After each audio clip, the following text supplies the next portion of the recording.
de collaboration.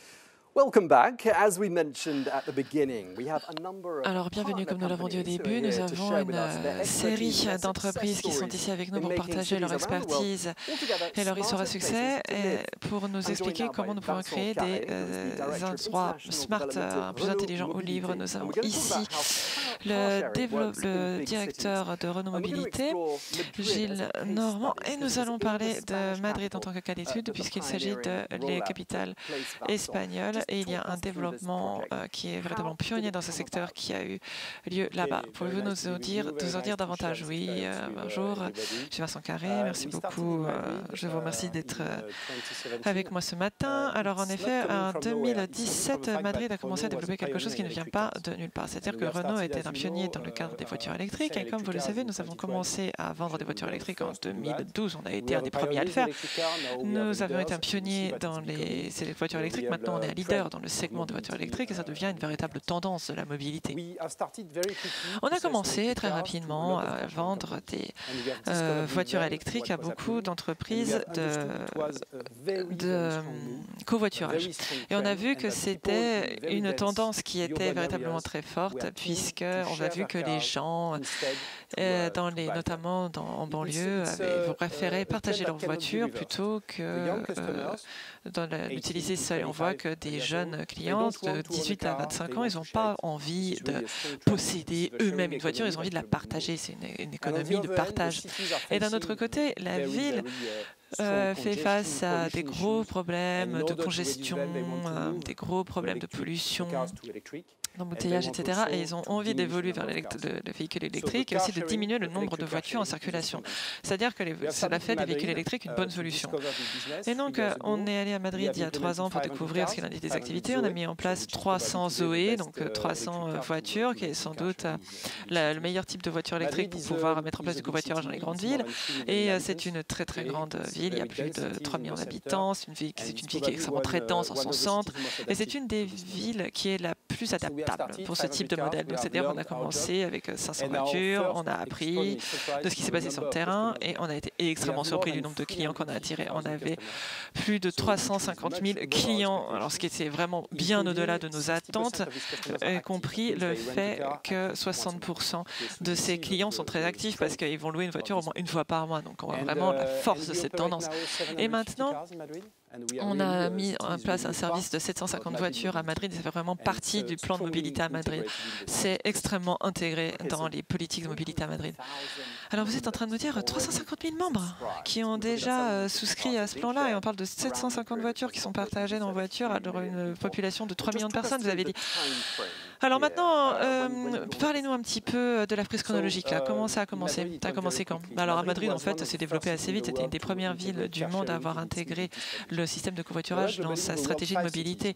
Elle fait partie des 5 voitures qui étaient vraiment en haut, les plus en contrôle de ce type de service en 2015. Il y avait également Vancouver au Canada, Milan en Italie, Copenhague en Danemark et Moscou en Russie.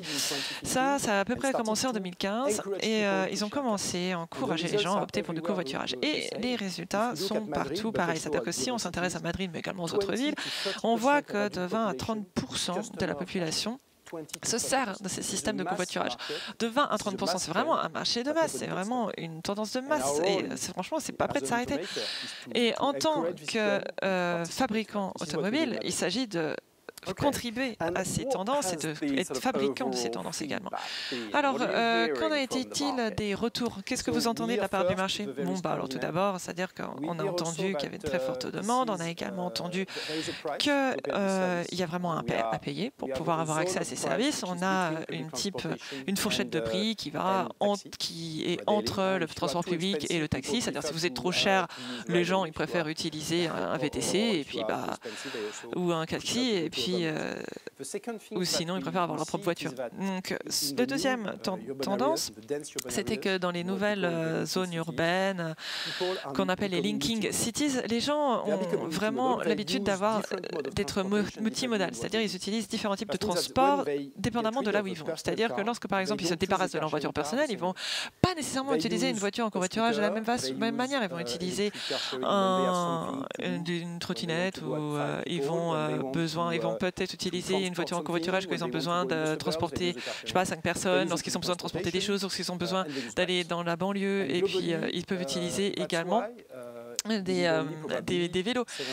Donc c'est pour ça qu'on a mis en place 750 voitures pour Madrid, parce qu'en réalité, il y avait les gens qui utilisaient différents modes de transport. Alors, ce qui est important aussi, c'est que nos clients à Madrid et Paris, c'est vraiment monsieur tout le monde, c'est vraiment tout le monde. C'est ce qu'on peut voir, parce que lorsqu'on a 350 000 clients, de déterminer qui est notre client. On peut voir, par contre, qu'on a vraiment des jeunes clients qui sont très orientés vers l'économie de partage, et puis des jeunes familles qui ont entre 30 et 40 ans en moyenne, qui n'iraient pas nécessairement vers le covoiturage, mais qui, à cause des contraintes urbaines, mais vu que ça fonctionne plutôt bien, ils y vont quand même. Et on va dire que dans 50% de notre flotte, on a des sièges bébés, parce que une grande partie de nos clients sont des familles. Donc on a appris à adapter nos services à nos clients à Madrid. Bon, très bien, alors restez avec nous, Vincent, parce que maintenant, nous allons à Madrid et nous allons entendre directement le maire de la ville, José Luis Martínez Almeida Vázquez, va nous parler de ce qu'il pense de cette initiative. Bon après-midi, je suis José Luis Martínez Almeida, le maire de Madrid, et j'aimerais remercier Netexplo pour avoir organisé ce programme d'accélérateur. Alors, comme vous savez, Madrid, c'est la deuxième plus grande ville de l'Union européenne en termes de population, avec 3,5 millions d'habitants. 5,5 millions. Si on prend en compte sa zone métropolitaine dans son entier. Donc c'est pareil aussi pour en tant qu'avec d'autres grandes villes, il est nécessaire de mettre en place des services pour les citoyens qui soient plus efficaces. Donc, mais on doit également faire face à un défi principal qui est le fait de pouvoir promouvoir une ville durable avec comme objectif ultime de pouvoir atteindre une meilleure qualité de vie. Madrid maintient des conserve des mesures qui ont déjà été mises en place par les gouvernements municipaux ces dernières années, mais Madrid va également un peu plus loin afin de pouvoir fournir une réponse aux demandes d'un nouveau modèle pour la ville. Cette réponse est la suivante, c'est-à-dire c'est Madrid 360, la stratégie durable environnementale qui prend en compte environ 200 mesures, et ces objectifs sont complètement alignés avec les ODD, les objectifs de développement durable, et les engagements pris par le réseau C40 de villes. C'est un plan ambitieux pour les 21 quartiers de toute la ville, puisque l'un des objectifs principaux de la stratégie, c'est d'améliorer la qualité de l'air à Madrid. Et dans ce domaine-là, notre plan se repose sur 4 piliers essentiels, qui sont les suivants. C'est-à-dire tout d'abord le développement de transports publics et de moyens alternatifs de transport. Le second, des restrictions progressives sur la circulation des véhicules polluants. Troisièmement, la création de zones à émissions zéro. Et enfin, la mise en place de bourses de financement afin de pouvoir aider de passer des vieux véhicules à des nouveaux qui sont mieux en accord avec les nouvelles politiques de préservation de l'environnement. Maintenant, on voit qu'avec le réseau de bus et avec davantage de fréquences, les transports en commun vont être améliorés. Le nombre de bus électriques vont être améliorés pour passer de 68 à presque 700 pour 2027. Nous avons également récemment mis en place le plan qui s'appelle Zero Lines, c'est-à-dire 2 lignes de bus gratuites qui traversent les quartiers centraux du nord au sud et de l'est à l'ouest, qui ne produisent aucune émission et qui ne coûtent rien pour les utilisateurs. De la même manière, le plan propose des mesures afin de pouvoir promouvoir des moyens de transport alternatifs comme les vélos. Madrid 360 maintient les restrictions de trafic dans le centre-ville basées sur la classification environnementale des véhicules. Ce plan met également en place un calendrier pour la progression, puisqu'il s'agit de vraiment limiter l'accès des véhicules polluants au centre de la ville. À partir de 2025, c'est seulement les véhicules les moins polluants qui auront le droit de pouvoir avoir accès à toute la ville.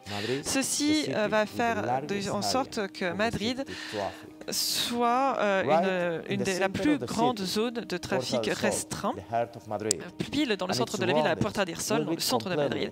Et ça va être une zone qui va être entièrement piétonne pour s'assurer qu'il s'agit d'une zone qui soit véritablement à zéro émission. Et d'autres zones zéro émission ou à faible émission vont être mises en place dans tous les quartiers de la ville. Et enfin, ce plan assure de pouvoir donner une aide historique de 200 millions d'euros sur 4 ans afin de pouvoir remplacer les véhicules les plus polluants en s'intéressant particulièrement au transport du dernier kilomètre grâce à l'installation de points de recharge pour les véhicules électriques. La plupart de ces mesures ont déjà été mises en place ces derniers mois.